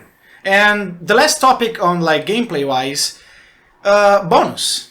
You have bonus to, you know, help you with the grinds, money grinds or XP grinds, but you have to turn on before the match. So you don't know if it's going to be a good match or a bad match. You turn on the bonus, and sometimes a trash map, you threw it away. So I think there's a bit of psychology out there, but I think you should be able to turn on the bonus when the match starts. Yeah. So you can say like, okay, I'm up tiered. Okay, I don't wanna do that. Yeah. I don't think it should be like on the end because just like the orders. Easy, but just like the orders. Just like the orders. Make the bonus out. Okay, this is a good match. I'm feeling great. This map is nice. 200% XP. Let's go. If you die in the first 10 minutes, that's your fucking problem. You chose that, but you have the power. So now I wanna go like a fast shootout with you. Like technical problems because because this video is too long already. Like recorded time, of course I'm gonna edit, but it's like more than an hour. So I'm gonna go for like quick paced technical problems because it's Sunday. You wanna go how you're going to go to your home. So let's just quick shootout of technical problems now. You're not talking about like things that were decided, like they chose to be like that. But stuff that is broken. I'm gonna start with something that it's the top one. It's the thing that makes me insane. Squad has this problem as well, but Squad is the do anything game. This is a tank and plane game. You cannot change your fucking ammunition. Yeah. This is a tank game. I'm trying not to scream at the microphone because I'm really close to it, but why? You cannot open the hatch, or the I don't know how to call it in English. The fucking hatch. It's a hatch. Put it back. Put another ammunition. You cannot do that. So you have a good ammunition, like AP, AG, because you're fighting heavies, light and mediums, and then you have a light tank right there. You say, oh my god, I have a fast reload. Threw that shit on the trash. Like, waste the ammunition. I don't care. Put high explosive. Sorry, it's not that. Now I realize what you're talking about. It's not the hatch. It's the breach. Breach. Thank you. The breach. I'm not a tank guy. I'm a plane guy. He's the tank guy. You open the breach. Change the ammunition. I got the AG now. I fucking detonate the light tank. I go back to AP without shooting. No. Because sometimes you gotta shoot the ground. You shoot the ground, you make noise, you make yourself visible. Everybody realizes where you are. You take a while to change your ammunition now, and then you can pop that. Man, this is like my biggest pet peeve with this game. How can a tank game has ground problems and you can't change ammunition? Like, who decided that was good enough? I have another problem with changing ammunition, but it was what I thought he was talking about before. You get into a match, it happens a lot. Like, you just research a new type of ammunition. You get into a match, you don't realize you suddenly brought like 8,000 pieces of HE ammunition. Yes. And you cannot like change that. On spawn, on point, you cannot do anything. You cannot change with that. You're stuck with your choice, just like planes. Like, you start a plane and you think, I'm gonna start and bomb stuff. Mid-trip, you realize, fucking shit, they have a lot of fighters. You drop the bombs, go back to your base. But then you think, okay, I dropped the bombs, I can go on. What if you wanna fight planes? You get up on air and you realize, man, I wish I had my bombs. You can just go back, like in IL2, go back to base and rearm. They already implement that. And IL2 is not like the top-notch best game ever. It has a lot of things to fix. I'm working on a video like that. You can go back to base, rearm. You can finish the mission and start order. And the server is running. Basically, I want to spawn with bombs now. And I know that the spawn points and all that. But in air realistic, it's one vehicle. I am pretty sure you can do that. But it's kind of scruff. Like, I never found out a way. You change the loadout on the screen, the vehicle screen. Yeah. You land. You J out, like you abandon, and then the game kind of puts you back because you're on the airstrip. I think that worked like I will years confirm ago, this and find on the post. but edits. I am not sure. It was like a Reddit thing. Yeah. No, my biggest pet peeve. Oh, what's your biggest pet peeve? Tell me. Fire extinguishers. Oh, we are back. Here in Brazil, you have Detran. Detran is a pain in the ass organ. The organization, it's a public organ, is part of the federation. They regulate cars and traffic, right? Everybody hates Detran, you know. My father, ironically, works at Detran, but he doesn't work with anything legal. Try if gets your car, and your car doesn't have a fire extinguisher. You are in a big problem. You're gonna get a fine, and depending of like is the fire extinguisher or brake lights or something like that, they can take your car. They're gonna tow your car. And these motherfuckers are going to war with our fire extinguisher. You cannot convince me that is not just to make you frustrated, get premium. It's not even that. That is a problem, but it's more the fact that okay, I used my 2 fire extinguishers. I can't. Everybody, you cannot trade, you cannot buy, you cannot go back to base. Your base won't get you more extinguishers or ammo. Yeah. Do you realize how stupid? I think World of Tanks does this like way better because you buy the fire extinguishers, you use them when you're on fire, and you have like a stock on base, and it deduces from them. Ta-da! That makes a lot more sense, and I would think I dislike the idea of having economy that you can go broke. Did you and buy just say stuff. deduces? It deducts. I'm okay. I'm fine. I'm not fluent in English again. These guys might know that I don't. I'm not a guy who's happy with the economy, and waste money and have to keep maintenance and ammo. But if that was the way they would make, I would like it. Okay, I'm gonna buy more. I'm gonna waste my money, but now I have a lot of fire extinguishers. That makes a lot of sense. I go back to base. I restock. Now I have more crew again. You kill the guy, you can overstock one dude. They have one dude, entire army. One dude stay way like proud, and then they drag the corpse. Do you have does Druids alone? Did they have a friend? No, the guy tag along. Like it's stupid. Go back to base should be your safe haven. Spawn protection, ammunition, fire extinguishers. You're on the front lines. Going back to base is a while. It's a sacrifice you make. It's a decision you can make. It's a tactical choice. It's a tactical choice, and you do not have that option right now. Another thing, it's about, I don't know if you want to wait that or save it for later, but it's more on a philosophical level. Send it. You should not be punished for playing a game. Yeah. You cannot, like, the idea that you get into a game and you get it's the situation I told you before. I got into a game. If you lose a vehicle, I drove a couple 100 meters with my Leopard. I got shat on by a fucking helicopter, and the song should be playing right about now. And helicopter. And I just get annoyed. I get out. Or sometimes I cannot even spawn the next tank. I don't have enough spawn points. And I go back out. I lost money. Like I lost, 7,000, 8,000. You're being punished by playing a video game. Yeah. This is not a joke. And it's not something that was my fault. Like. Yeah, I mean, that's part of playing. You lose. You can't be punished by losing, But let's just jump to vision, because this is something I found really stupid. I don't know if you agree with me, but tagging enemies is part of every shooter game. Like Battlefield had it, like Insurgents had a really good one in the first, if I remember correctly. The second Insurgents, I don't think so. Rising Storm did it perfectly, in my opinion. In this game, yeah, you use your vision to do. There's a guy there. This is amazing. In War Thunder, is like shoot a tank and it gets tagged. But people can, use smoke and trees. They can machine gun, find you and shoot you. There's zero skill. To me, that's stupid. Tagging should be manual. I'm telling the team there's a guy there. Yeah, you do that on the map. That one is actually pretty good. Yeah, but the problem with the map is you gotta open the map and pin pin the map, not the place you're looking at. Yeah.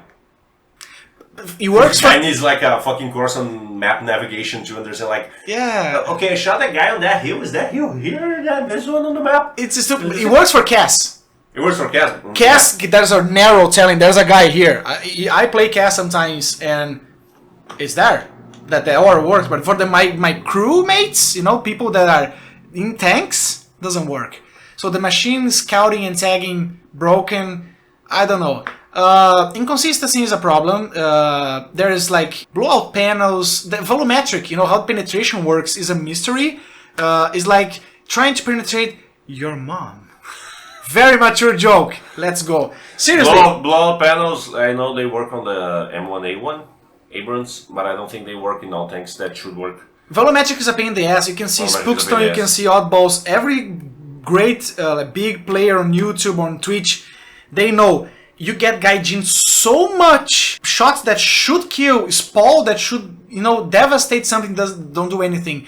And the inconsistency, it convinced me to stop. I have 1,400 hours. I like to play tank versus tank, but the bugs and then the inconsistency just convinced this is more frustrating than like going to work, being stuck on traffic. This is not healthy. I deal with like my mental issues, and this game is bad for me. That's why I'm stopping. Also, tanks do be like boobs. Bouncy, bouncy. I'm not going to disagree with that. If you ever like drive off a hill in War Thunder, you're gonna boop. What? Yeah, like, man. Or when they collide with each other, it's so fucking weird. The collision on this game, it's a tank and plane game. You cannot collide without like weird things. Like the tank goes close to a building, it loses all its inertia. Dude, seriously, driving is frustrating in a tank game. Do you know how? That doesn't make any sense. You hit like a wood fence You're like super heavy, you lose half of your speed. You can see like how collision and shit like that work when some guy is like toppled. You can only see like the bottom of the tank and the tracks. The turret doesn't have like a collision box with the ground, I think. And I mean, and then it's like just a flat thing on the earth. Seriously, and then people were starting to climb all kinds of surface. They nerf the tracks on a tank game. They kind of rebuffed that, but it's still like off. You're like going like 30 degrees. Tanks can go super steep, by the way. They're not even like more so like MBTs. Like, yeah, I'm gonna put some edit here to tanks doing that. They go super steep. My car would certainly not do that, and I feel like I'm playing a Ford Focus 2004 playing this game because it's like this. The tanks just leap and go back. It's like. And by the way, more physics and stupid shit that I wrote here, like heat and HE will explode with anything, like a bush, like I'm pretty sure. Like I think maybe with in contact with a tree, it's okay. A tree, yes, tree makes sense. It's but like a solid thing. Light bushes, like bushes, and like an umbrella. Dude, where you bought an umbrella? I want one. If Taliban knew that, like we all saw like fucking Abrams going Afghans, like they will put like umbrellas everywhere. Their heat FS will not go. Man, playing heat and AG and heat FS, it's so frustrating. You cannot shoot something because you look and think this should not trigger an AG and heat FS. It triggers. It explodes before you die again. I don't remember the numbers, but I think it's like the AG is triggered by 3 millimeters of anything of armor. No, it's like 3 millimeters of armor. Yeah, but why does bushes do not have 3 millimeters of steel armor? Like I know bushes. I know a bush can melt steel beams, but those bushes cannot destroy HEs. Yeah, I mean that's fucked up. Invisible walls and collision boxes are completely fucked. Corpses are a problem with that. Yeah, I just started recording my gameplay, so a good part of my frustration is not like recorded on video, you know? I just started recording for this video to have something on the background, be entertaining. But like the amount of shots a lot of shots I lost, and the amount of shots I was saved by Castiel the Angel, it's outnumbered. It's like there's no way you can count that because it's all the time. You should you have two pillars, you shoot in the middle. That's another thing that I think it's kind of relevant. It's like how much of a emotional connection a gunner has with its shell. Because if the gunner dies while the shell is flying, it kind of poofs. Man, that is the fucking worst. You shoot a guy, you see the shell is like halfway through, is like a kilometer away. Yeah, and you die, your shell goes poof. Nah, my owner is dead. I shall follow him into afterlife. I think if the tank if your tank explodes, I think the shell still goes. But if your gunner dies, that's it. Like, have I told you about the story of you can't change your fucking ammo?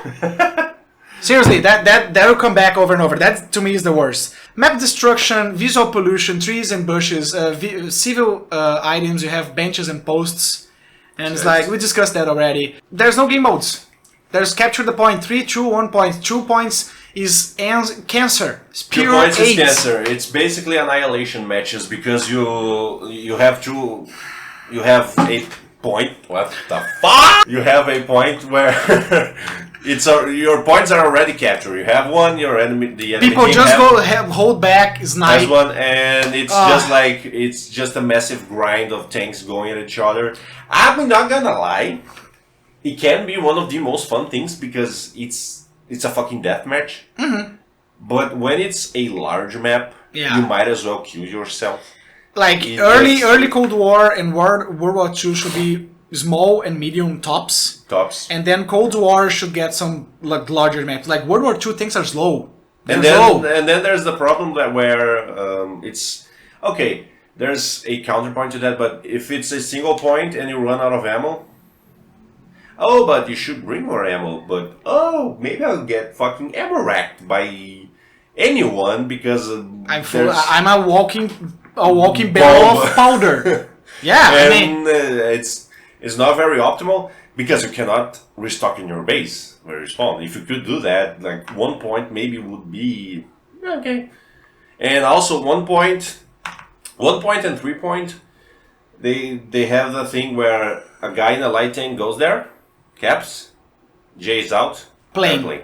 Yeah, and this is the one thing, like the match has like the stupid prerogative, but the way it ends to me is like one of the greatest offenders in this game. Insurgency and Rising Storm, I don't remember. Rising Storm was standard, but Insurgency, when you have like this one dude on the team, you keep playing. That guy might capture a point and bring everybody back. In this game, I lost the count of many times I'm fighting a plane. I'm flying a plane. The other guy, I put the guy on fire. He cannot extinguish the fire. I cut like half of his, like one of the wings. Right? This guy cannot maneuver right. He's pointing downwards, really fast. The matches just go. End of the match. I don't get the kill. Yeah. That is the most. I'm shooting a tank. The shell is like on the air already, and the match just ends before the shell hits. I don't get the kill. Who thought that was a good idea? Seriously. And by the way, for the guy that didn't die, maybe that was great. Yeah, you will save sometimes, but like I rather die then get the kills that I should get to die, like be like this. And by the way, this is a game that rely a lot on visual recognition, right? You should find the enemy on the map. There's the visual pollution thing we discussed. But premiums can buy bush camo and become an absolute threat to everyone, especially with the goblin vehicles that are really small and really agile. And to me, that should just delete that. It's pay to win. That's pay to win. That's pay to win premium. There is no like, and you can only equip bushes if you have a premium account. Yeah. And like, and there's no like, I understand. There's nothing of that. Like, take that shit off. It doesn't work. It doesn't help anybody. It's not fun to fight against. It's cancer. It's cancer. It's absolute cancer. If it was if it was available to everybody. Yeah. Maybe. No, I still no. And by the way, when you get hit, you know, somebody destroys part of your tank, or somebody kills part of your crew. You should be able to decide which one you wanna. Yeah, I want to replace the gunner. Sometimes I don't know if that still happens, but the thing where the gunner dies and you're reloading, you shot the guy and you're reloading, and then the gunner, the reloader goes to the gunner's place and the reload resets. Even if it's like the shell isn't there, you just need to close the hatch of the little thing there. Pull the lever up. Pull the lever up. No, it resets everything. So. Especially the repair. Sometimes somebody hits like my barrel and my tracks. Man, repair the barrel. All the crew on the barrel. I fuck the tracks, man. I really don't care. I wanna hit back and then focus on lower priority fixes. But you can't do that, and you can't change your fucking ammunition. Caught me off guard. The spawn thing, like there's no spawn protection to me. A match should be like this. There's this part which is holy. Jesus Christ is looking upon you. You're invulnerable forever. Stay there. That alone prevents spawn rape. That's why I think it would be interesting for the spawns to be outside of the map. Yeah, because then you cannot abuse that to like shoot other people. Yeah, because like, oh, how gonna spawn camp? They're invulnerable and can hit you back with stocked ammunition. Spawn rape is not a thing anymore. It won't happen. But good map design will prevent you from abusing that to hit people far away. So you should have a buffer zone. You know, guys from spawn cannot, you know, shoot everyone, and people should not spawn grape. Let's say the spawn protection goes both ways. Yeah, yeah. So to me, that'll be like perfect. Like on squad where you cannot fire your guns on spawn. You know, but a buffer zone will be important to push people away from the base. You know. You push people in the base. Once you are out of the buffer zone, it's a match. If you're too close to the base, spawn camp is stupid. So they can push the spawn camping situation to a certain point. Then they're on their own. To me, that's the perfect situation. No? If you just ignore the fact that even sometimes the spawn location are fucked. Have you ever spawned, like you have a heavy tank, not a lot of torque, and then game spawns like this, no? Against a rock. And don't have neutral steering. So you lose a lot of time. Just try to get out of spawn. The old name of the map was Iraq, I think. I think it's Middle East now, I don't remember. But if you spawn on the right, there's like a hill that you climb up. There's rocks. You get pretty nice cover. And the guys from the enemy team that spawned on the left and spawned on the top spawn. Once they get out, they get like from behind the building to go to the top part of the map. You get free shots. And by the way, if you just you're bored on your smartphone because this game gets really frustrating and boring sometimes, the game fucking forces you to spawn. You don't click anything. You're on the match. If you try to get out, locks your crew and makes you repair the tank. It's worse when they fucking boot you. Like your internet is working fine. You're watching like your fucking Amor on stream, hoping she's gonna show her feet or something like that. And you're watching the stream. The stream is just fine, and then you look back and it's like bad internet connection or lost connection to server. Sends you back to the main menu. You lose our crew. Yeah, it sends back to the main menu. All the crew are locked. They're like, and everything is working fine. I'm like, what? Yeah. Well, how's that my fault? By the way, something that I hate on every single shooter, killcams. And I know you don't agree 100% with me, but to me, penscreen, the screen that appears when you penetrate the enemy, should only work when it pens the enemy. So a guy machine gun the smoke and bushes to find a dude and then shoots, to me, is like trash. And killcam, by the way, a guy killed you. I want to know where he is. Spawn again and find him like a little man. Don't like killcam is only for super arcade games that people who get killed get angry and they want to revenge, just like revenge cast. It's so rare when I revenge cast unless it's a Israeli or Sweden vehicle. Then I revenge cast all the time. But like other vehicles, I usually don't. It's like the guy killed me. It's not his fault or my fault. The kill cam should show maybe just direction. Where the it way show the your shell tank. penetrated. Yeah. But do not show the guy. Yeah. Like leave him be. Yeah. Sure, I agree with that. So there's something like, do you have neutral in this game? Like neutral gear? No, you don't. Yeah, you have neutral steering, but that's not the same. Like I feel like sometimes things are so slow you could just throw a neutron there and let them go downhill. I don't know. We didn't test if you can do that on manual. You can have gears on manual, but one really big problem on this game is kill steal. And Battlefield 4, I don't think 4 fixed it, but I remember like between Battlefield 4 and Battlefield 1, they kind of fixed it. If you did a lot of damage on the guy, you get a proportional value of XP to the damage you did. So you destroy this dude, you wreck him, but he's still alive. And people in this game are so crazy on the grind, they will steal your kill. And then sometimes I kill them back because I'm angry as fuck. I'm salty on this game. You cannot friendly fire tank on tank, but you can use bombs for that. And you should be able to just friendly fire. But anyway, you should get some reward. Assist gives you shit. Kill gives you a lot. Battlefield fixed that by giving you a proportion of the damage you did. So if you did like 95%, well, here's 95% of the XP. But again, that'll just be helpful to you. And Gaijin don't want you to do that. Yeah, it should be like based on modules, destroyed, crew killed. Yeah. There's a lot of things they could use to improve that. I mean, and by the way, talking about like the fun and balance, like arcade versus realistic versus simulator, to me there should be two modes. The one for you to get the hand of things, like arcade, and then the other, let's call realistic kinda. Realistic later. Yes, because realistic could learn a lot of things with simulator. Yeah. But simulator is like the too hard, try hard. Yeah, simulator is like a niche thing. And people rarely plays it. And like there should be like in Dream War Thunder should be like two modes: the beginner and then let's go do this shit. But realistic should it's the middle term between arcade and simulator. But as of right now, it's pulling too much to arcade. Should pull more to simulator. Yeah. By the way, you wrote here replays suck. I never work replays, but I know that the replays is really distinct. Replays suck because they record. I think they record from the server, So which is helpful to see if someone was cheating or the server is to blame. It has its utilities, but the problem is, for instance, we play from Brazil, so we play with a lot of ping.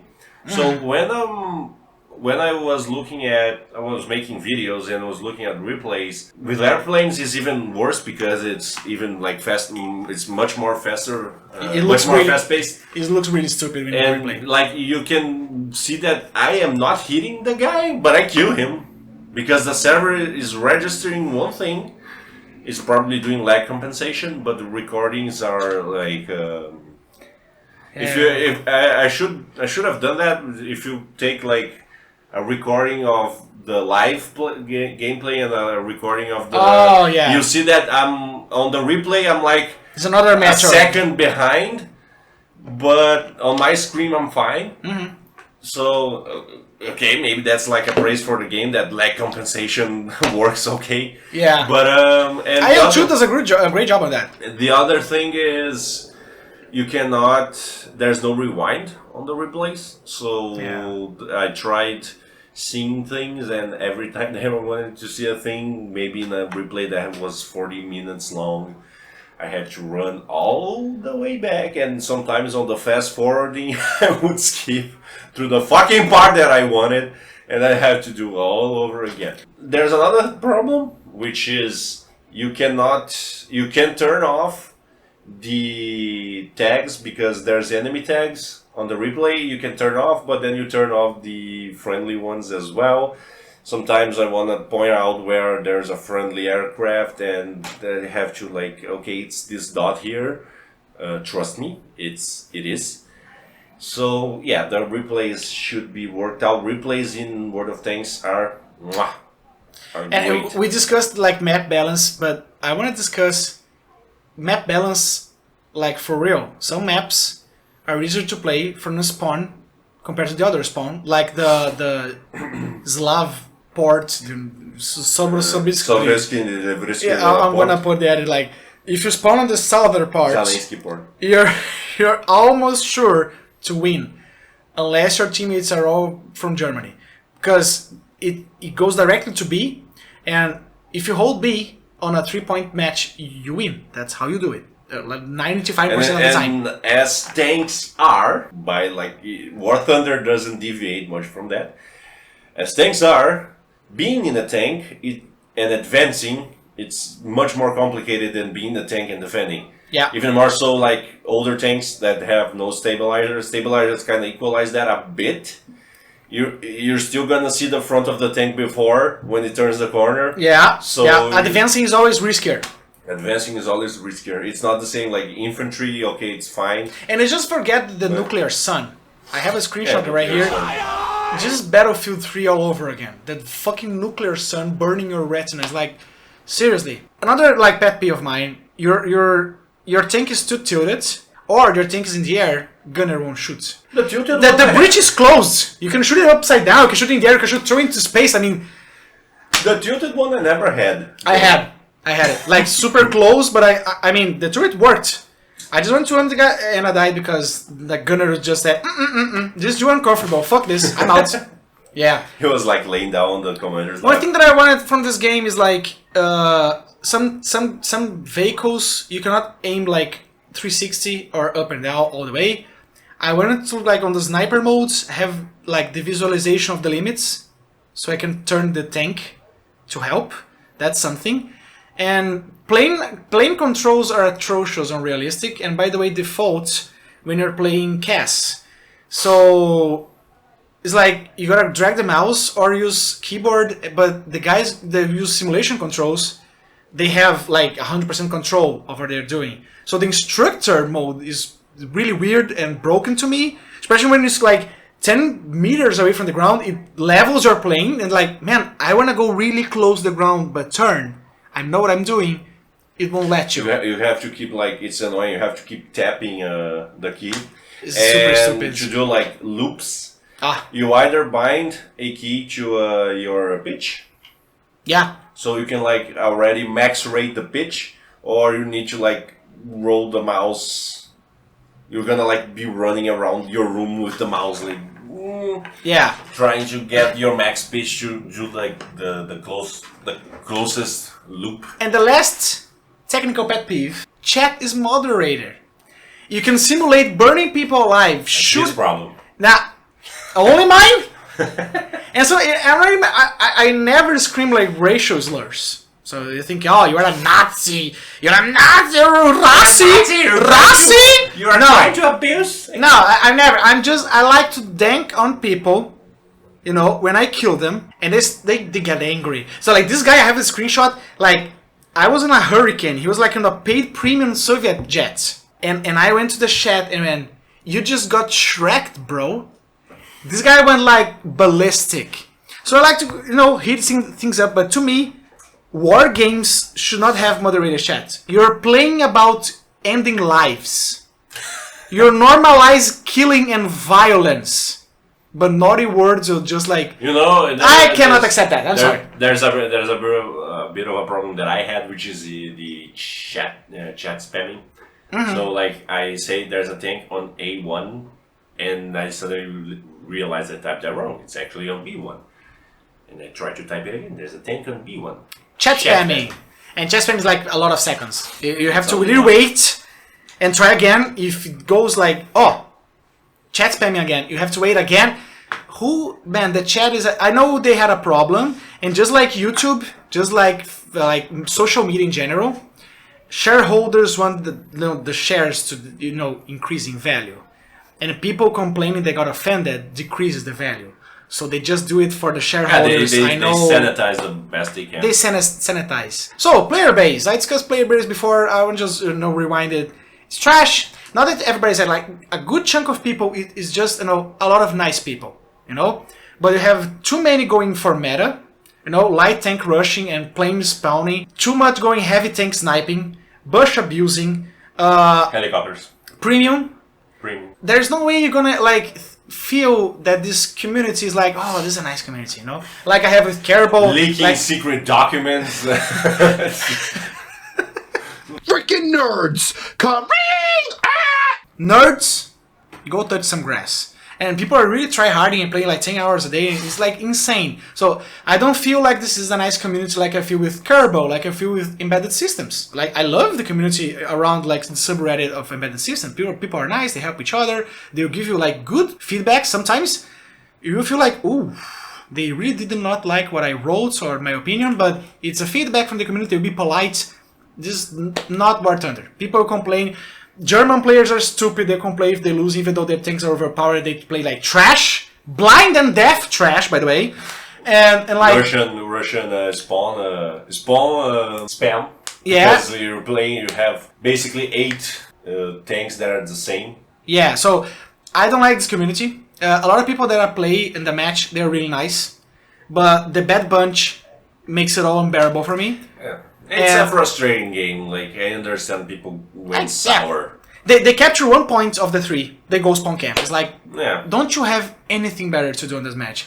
And it's always grind and advantage, and guys, you keep like that because for 30 players are players paying. Which is kind of weird because it's a game that doesn't have any ranks. It's not like I understand people who play like League of Legends, Dota, Counter-Strike I don't understand because they are fucking mental, but I understand because like they're playing with build something with to an achieve objective, something. Yeah, to achieve something. Like I want to achieve a higher rank. I want to be like what the fuck is global whatever in Counter-Strike, and okay, they're trying that. When they lose, okay, they get mad. But War Thunder, you're just like grinding for a nothing. You don't achieve anything. Big the one ring, tracks and cannons. The reason I play this game so much is because I have a mental issue, right? Like ADHD, you don't have dopamine in your brain. And unlocking stuff, it's like going to the lottery. My brain like goes into a fever every time I unlock a tank or I achieve something. He doesn't like ARPGs. He would go bananas. Yeah. So I have this like I played for the unlocks. That was like the dopamine hit for me, not the good match. It was the unlock. And I know I have a problem for that. I played Battlefield 4 1,200 hours, and I hate that game. But I unlocked everything on that game. I unlocked everything. I like unlocking stuff. That's the only thing you achieve with this game. There's no rank. My dungeon, like, it's kind of getting mushy in there. So let's talk about the software side. It's going to be really short. I'm not a programmer by profession. I know how to program like embedded software, but as my co-workers know, my code works, but it's not good, or it's not easy to maintain or something, because I'm not professional. I never paid a lot of attention on the code side. You know, if you follow my channel, I like the hardware side. So I know how to, I can read, firmware, no problem. I can write good firmware, no problem. My graduation work is proof that if I'm on a haste and I have like a really, really close deadline, my code will be trash. It will work because testing and debugging is part of what I do, debugging hardware, so I do it for software as well. But I try to, as somebody has a little bit of experience on programming sides, and you have a little bit of experience, less than me, but still. Yeah, it's like let's try to analyze. So spaghetti code, we talked about it. It's all over the place. Servers, they crash and malfunction all the time. They are the people. It's a meme, the gaijin hamster, the hamster keeping the server alive. They don't have like South America servers. They have a lot of Brazilians in the game and a lot of Argentinians. Although we should keep probably the Argentinians should be. Yeah, you should keep Argentinians out of everything. You should build a wall around Argentina, flood it with fucking water, and put it on the ocean. I really don't like how Argentinians hate us. And I didn't start this. We're whiter. I'm really polite to people, but Argentinians hate Brazilians for no reason. Yeah. Fuck Argentina. Centralized server control is like a mafia. If you could make official servers that cannot be modified, or the rules, or how the grind work, but you can spread all over people. People rent a server, then have a server in your city, a server in your country. No, you don't have that, and they malfunction all the time, get overloaded all the time. So that's trash. Netcode. Absolute trash. Like, this is like Battlefield bad. Battlefield 4 on release bad. It's the worst netcode. You have ghost shells, you have packed logs, you have lag spice, lag compensation sucks. You have anything to add on this, my rant? I went like turbo right now because I remember I suffered lots. I don't. Yeah, like you have tanks spamming and flying, and Harry Potter flute version thing just going. The meme with the trees that spaz out. Oh, I recorded that. I recorded that. The trees just fucking. I think that's a netcode problem. I think. I'm actually sure because the server cannot calculate its position properly. Yeah, so. like physics of this game are broken. I had a discussion with a game creator. The one that created Tiny Combat Arena. Ah, yeah. I had a discussion with him and they said, do you think like War Thunder is arcade? I said yes. They said yeah, but it calculates and computes a lot of damage, part damage, and the parts contribute to the general behavior of the vehicle. How can you say it's an arcade game? I mean, if it doesn't work, if it's so broken and unreliable and inconsistent, it could be RNG. It could be random. It doesn't make any difference. The shell should penetrate. It doesn't. You hit some part. It won't hit. It's rolling a fucking die. The amount of times I hit a plane with an APAG, and you say, oh, the APAG wouldn't be triggered by the thin plane but I hit it on the axis, longitudinal axis. It went through all the plane, engine, pilot, tank, tail. The plane is still flying. The game is so unreliable, so inconsistent. It could be random arcade. It could be Smash Bros. Doesn't make a difference. So like the trees are broken, damage broken, ground physics are broken, air physics are okay. Air physics are okay because they started with that. So. The drag is fucked up. Like one hole in your ring and the plane is like flying sideways. Like yeah. I could change that, but air usually works. Ground collision with stones, like the little rock on the road, stop a 60-ton. Yeah, like that's a fucking mess, and controls are a mess as well. Like the game is really, you see. The controls are a mess because like most of them are they're niche. They have no keybind. So when you get into a new tank that has a new technology, you have no idea what to do. And this is so the sign of spaghetti code. I need a fucking tutorial just to learn how to use the radar. You go for YouTube. You go for YouTube. There's no way you can learn by yourself. And this is a sign of a game that just got extra features every update without planning the long term. It's a mess. They just patch it up, but it's never working. It does have a like. We're gonna treat that on our next business class, so stay tuned for that. I'm gonna tell you how to win easy money on Bitcoin. I am not a financial advisor. So yeah, you can change the F1 button. You know, I always press that thinking I'm going to the cockpit because every single game that has a plane, F1 is cockpit. You cannot change F1 behavior. I mean, the menu is broken. You click play match and think, you know what, I'm gonna play, and you cancel it, it cancels, and you get 2 seconds later, you're on a match. If you get out, crew lock, fuck you. You cannot get out of a match before spawning, so other person... You got, like, I'm a like flight sim guy, at least I was, because I haven't played much, but joystick, I have throttle and have rudder. Some games get really weirded out by that, so I play like Valhalla, Viking Battle for Valhalla. It hates when I do that, so I unplug it. You change your peripherals in your computer. War Thunder gonna ask, what scheme you want in your controls? If you don't press X, it resets all the keybinds. Like the menus. I don't know if it does that still. It does. It does. I confirm that. And like, you know, when the Honored Furry started saying out loud, this game is a cash cow. It is a cash cow. And when YouTubers that love this game and profit from the game, they profit from the game. If they're complaining, they should stop playing it. But it's like the profession now because they are YouTubers. When they are complaining so much, there's... I'm gonna put the channel in post-edit here. It's like Korean, I think. And just shows every single video inconsistencies and weird bugs. And I love it because this is like a Battlefield Friends for Battlefield, you know? It just shows how broken mess it is. So let's just, you know, this video is like... We've been recording this for 2 hours now. Yeah, maybe... Let's just finish this video with a nice conclusion. So, what would be the ideal competitor? We know that Gunner, Heat PC, Tank Crew, IL2, DCS, they are not on the same level. They are not like this quick fun you have on War Thunder. So, how could you make a competitor to War Thunder? First of all, I believe paid game. No premium, no event, only battle passes. And if you could pay for stuff, it should be cosmetic. All else, grind. Private servers, smaller maps, crew and repair. I mean, a complete rework of that, honestly. And we need a tank only mode. We need a tank only mode. We need a World War II only mode. We need the only Cold War mode. Okay, I get it. You cannot have like M4s fighting Tiger 2s. Yeah. It doesn't work like that. You need a bit of of balance there. But you cannot mix the two things anymore. Yeah, it's unbearable. And like, you should have like the all allowed mode as well. But give people the freedom to choose, you know? Yeah. Gremlin mode only. Only the meme vehicles, you know? Milk trucks and like, what is the small German one that has a cannon? Weasels and ASUs and EBRs. M56. All that crazy weird shit that we all hate when you're playing like a medium or heavy tank. Make a mode only for that. It'll be fun. But give people the option for that. And ammo change! Oh my god! Ammo change in a tank game.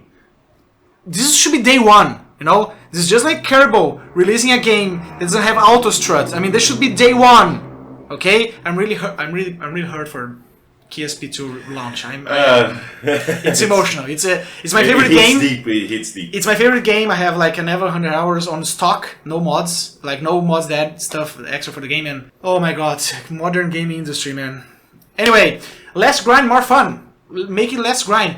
I get the grind. But I am 100% sure it's too much. I know that. 100% sure that you could put less grind and still make a whole lot of money. I still think that you could pay for different modules. This game could make more money if it was less greedy. Yes, it would be less niche because people will no need to work 10 hours on a game per day to get events or stuff like that. Yeah. People will pay more. Fun game sells. I'm sorry. And I know that today shareholders are forcing you to swallow a lot of shit, but I believe if you pay for World War II, that's a module. You pay for Cold War. Yes, that's another thing. Just like IL2 does with the modules. Man, you would make money. You make money. At least you could keep the game running for some years, have updates and all that shit. And if you distribute servers and making sure the servers will be, you know, funded upon and people don't change the rules and make grind easier like they do in some games, you can make it, you take the loads of gaijin to keeping all the infrastructure. There's a lot of money in there.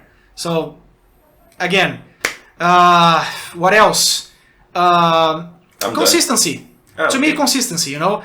Document stuff and make games consistent, decision consistent, because players can really look at a game and think, this is inconsistent, this is unfair. And inconsistency generally goes to unfair. So, BR refactoring, you know, rebalanced this game, like, a lot. No MMO mechanics, no 5 ways to unlock a vehicle, like war bonds or war shop and silver bullets and golden lions and silver ninjas and... Zebras remove the complexity of this game. It's a vehicle go per, you know? Rectangular maps and better stock vehicles. So you can really have the fire extinguisher and... Parts. You cannot have a barrel be more precise without changing a barrel.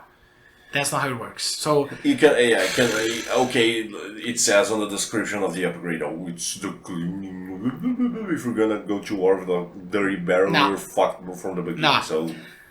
Conclusion for this really long, this is the longest video I ever recorded in my life. Holy shit. Thank you for being part of this. And conclusion, this game is either boring or frustrating, good part of it. You are the problem if you're giving them money. This is fair. War Thunder is not going to change. YouTubers all the time, oh, if War Thunder could... It's not going to change, it's working. It's giving them money. Cash cows are keeping this game afloat, so... The whales, the people who buy like a coupon for like so $10,000. Right now, I'm going to do something really important, okay? You're looking right now at my desktop. These are the games I play with my friends right now. You can see I really love co-op and vehicles. This is the only thing I want. Hey look, Valheim has that already. So, this is the time, folks. Look at this cursed number.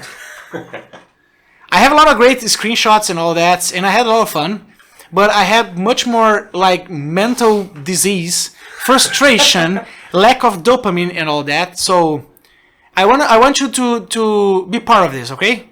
So